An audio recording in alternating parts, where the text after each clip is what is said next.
Hello everyone, I hope आप सभी लोग अच्छे होंगे। आज मैं आ गई हूँ आपके पास बॉटनी का क्वेश्चन पेपर लेके, जो कि बीएलएड फोर्थ सेमेस्टर के स्टूडेंट्स के लिए है। ये क्वेश्चन पेपर जो है बॉटनी का, वो वेबसाइट्स पर यूट्यूब पे कहीं पे भी अवेलेबल नहीं है, जिसकी वजह से हमारे लर्नर्स को बहुत ज़्यादा डिफ़िकल्टी फेस करनी पड़ रही है। इस वजह से मैं आपके लिए क्वेश्चन पेपर लेके आई हूँ।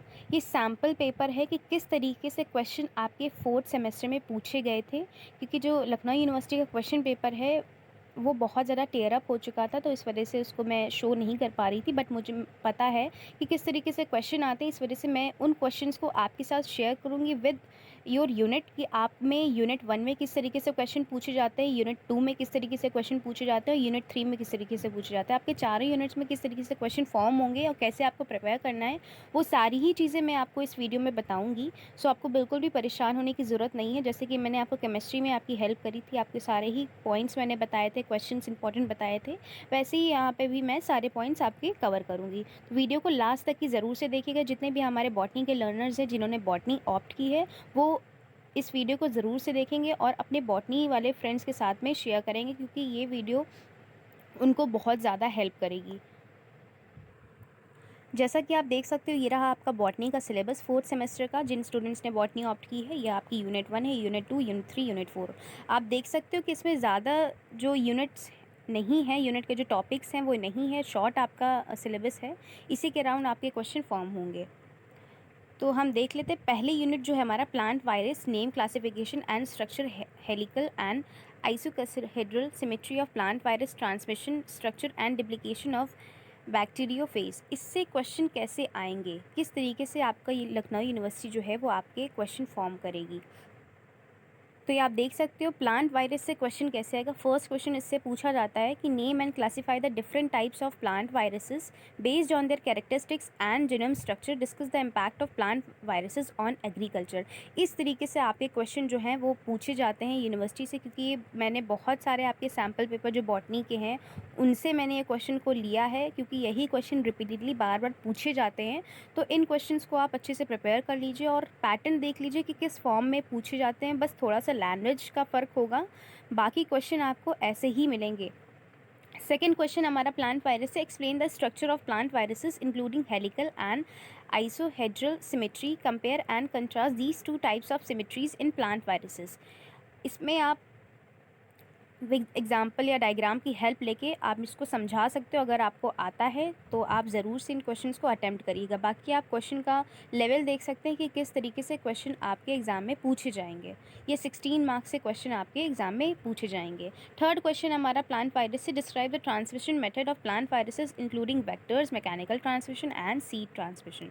सो आपको इस तरीके से अपने क्वेश्चन को प्रिपेयर करना। आप ये क्वेश्चन देख लो, आप अच्छे से इनका स्क्रीनशॉट ले लेना, क्योंकि इसी तरीके से क्वेश्चन जो है आपके एग्ज़ाम में पूछे जाएंगे। फिर उसी में आपका फर्स्ट यूनिट में ही आपका ये प्लांट वायरस के 3 क्वेश्चन, इसी बस यही ऐसे ही क्वेश्चन प्लांट वायरस से आएंगे, इसके बाहर से कुछ नहीं आएगा। उसके बाद में आपके बैक्टीरियोफेज से क्वेश्चन ऐसे फॉर्म होंगे, discuss the structure of bacteriophage including their components such as capsid, tail, fibres and genetic material, explain the significance of each part in the infection process. इस तरीके से क्वेश्चन जो है वो इस टॉपिक से पूछे जाएंगे।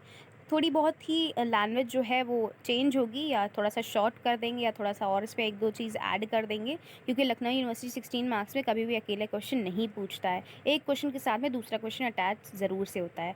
सेकेंड क्वेश्चन है आपका, explain the process of bacteriophage replication including attachment, penetration, replication, assembly and release of new phases. तो आपकी जो यूनिट फर्स्ट है उसमें आपका प्लांट वायरस और बैक्टीरियोफेज से एक क्वेश्चन आता ही आता है। तो आप इन क्वेश्चंस में से आपको जो क्वेश्चंस आसान लगे आप उनको प्रिपेयर कर लीजिएगा, क्योंकि यहाँ पे पता तो है नहीं कि कौन सा क्वेश्चन आ जाएगा, क्योंकि हर बार जो है वो क्वेश्चन जो है रिपीटेडली चेंज होते रहते हैं। कोई भी मोस्ट इंपॉर्टेंट क्वेश्चन मैं नहीं बताऊँगी कि ये आता ही आता, बट इसी के अराउंड आपके क्वेश्चन जो है वो लखनऊ यूनिवर्सिटी पूछती है, इससे बाहर से नहीं पूछती है, क्योंकि आपका सिलेबस ही बहुत शॉर्ट है। तो उसी के अराउंड आपके क्वेश्चंस रहेंगे। बाकी कि आपकी जो सेकेंड या थर्ड यूनिट से जो फॉसिल फ्यूल्स वाली है और जो एनवायरनमेंट से रिलेटेड, पोल्यूशन से रिलेटेड, वो तो बहुत ही हलवा और लड्डू यूनिट है, उससे तो आपके जनरल ही क्वेश्चन पूछे जाते हैं।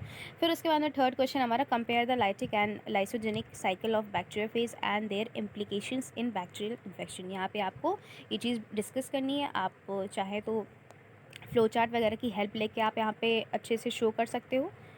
और आपकी इस बार जो कॉपी रहेंगी वो 39 पेज की ना होकर 29 पेज की होंगी, तो उस हिसाब से अपने आंसर की जो लेंथ है उनको मेंटेन रखिएगा। फिर उसके बाद में हमारी यूनिट सेकेंड आ जाती है। यूनिट फर्स्ट से आपके ऐसे ही क्वेश्चन पूछे जाएंगे जितने मैंने आपको बताए हैं, इसके बाहर से कुछ नहीं आएगा। फिर यूनिट सेकेंड में आपके क्वेश्चन कैसे पूछे जाएंगे, यूनिट सेकेंड जो हमारी एलिमेंट्री, पहले botany, general account, types of fossil fuels, fossilisation, geological time scale, यहाँ से क्वेश्चन कैसे पूछे जाएंगे, किस तरीके से लखनऊ यूनिवर्सिटी क्वेश्चंस को फ्रेम करती है। तो पहला क्वेश्चन हमारा आ जाता है, डायरेक्ट पूछ लेते हैं, डिफाइन एलिमेंट्री, पहला botany and explain its significance in the study of fossils.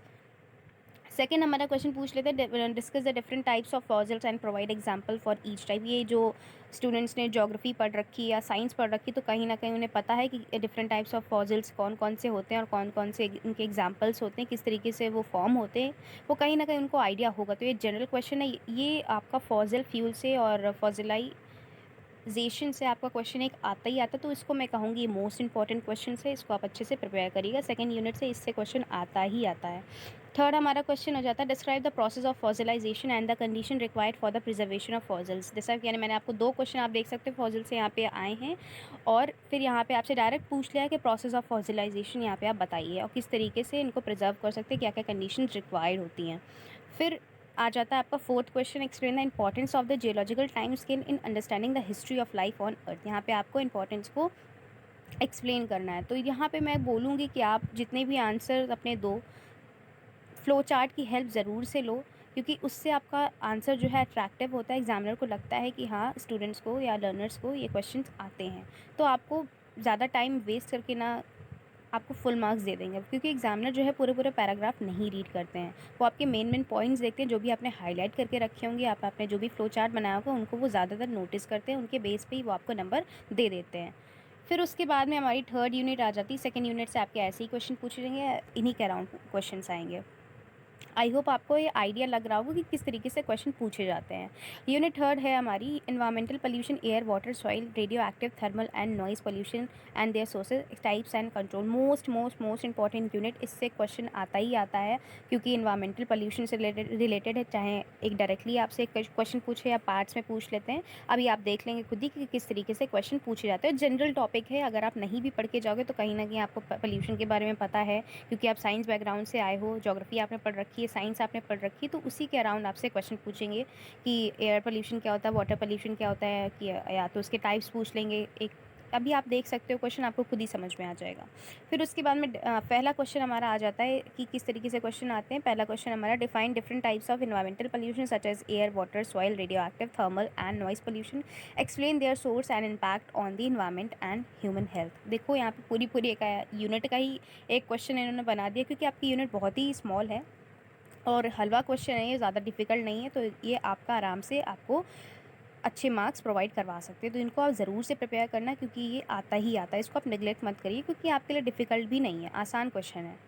फिर आपका सेकंड क्वेश्चन आ जाता है, discuss the various control measures and strategies to mitigate air, water and soil pollution, provide example of successful pollution control initiative. यहाँ पे आपको discuss करना है कि किस तरीके से स्ट्रैटेजीज़ और मेजर्स जो हैं वो हम लोग ले सकते हैं। फिर थर्ड क्वेश्चन हमारा, compare and contrast the effect of different types of pollution on ecosystem and biodiversity. यहाँ पे आपको कंपेयर और कंट्रास्ट के इफेक्ट जो हैं डिफरेंट टाइप्स ऑफ जो पोल्यूशन के हैं, जो कि पढ़ रहे हैं किस पे, इकोसिस्टम और बायोडाइवर्सिटी पे, वो यहाँ पे आपको बताने हैं। जो आपको क्वेश्चन बहुत अच्छी तरीके से आता है वही आप क्वेश्चन को अटैम्प्ट करिएगा, जिस पे आप कॉन्फिडेंट हो कि मैं इनको बहुत अच्छी तरीके से कंपेयर और कंट्रास्ट कर सकती हूँ या कर सकता हूँ, तभी आप उन क्वेश्चन के साथ में जाइएगा। फिर आपका फोर्थ क्वेश्चन है, analyse the role of government policies and regulation in addressing environmental pollution issue. जो एनवायरमेंटल पोल्यूशन इशू पे कौन कौन से हमारे गवर्नमेंट पॉलिसीज़ जो हैं वो लागू करी हैं, क्या क्या रेगुलेशंस रखे गए हैं, तो वो चीज़ यहाँ पे आपको बतानी है। अगर आपको क्वेश्चंस आते हैं, पॉलिसीज़ पता है गवर्नमेंट की, तो ही आप इस क्वेश्चन के साथ में जाइएगा। अदरवाइज़ ये कभी कभी क्वेश्चन पूछते भी और नहीं भी पूछते हैं।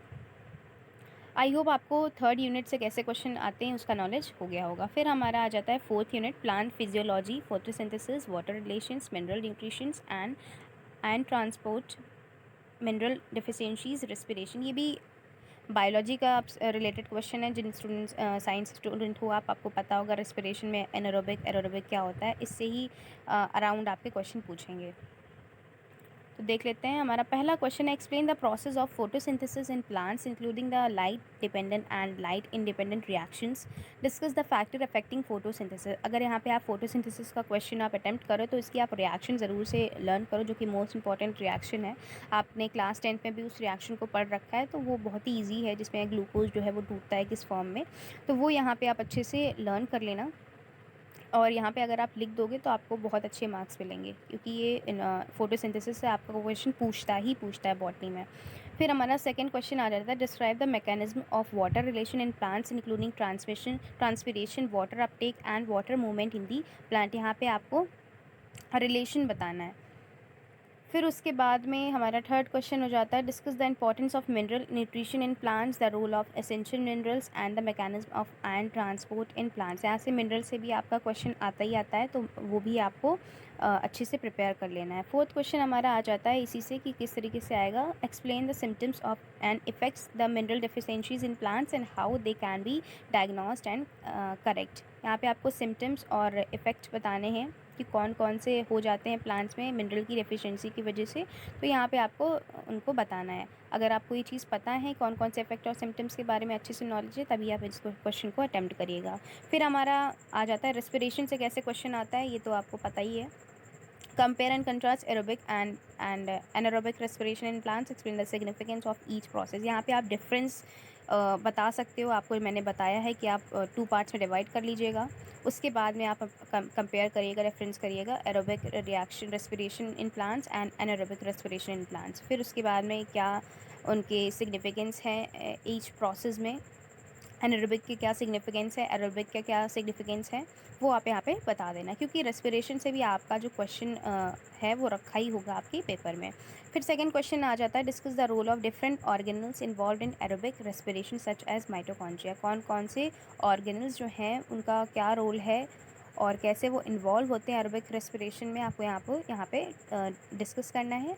और मेन आपको माइटोकॉन्ड्रिया को लेके रखना है। पहले तो आप रोल आप डिफरेंट ऑर्गेनल से बता दोगे, फिर उसके बाद में आपको माइटोकॉन्ड्रिया के बारे में स्पेशली से यहाँ पे आपको बताना है, क्योंकि यहाँ पे नाम मेंशन है उसका।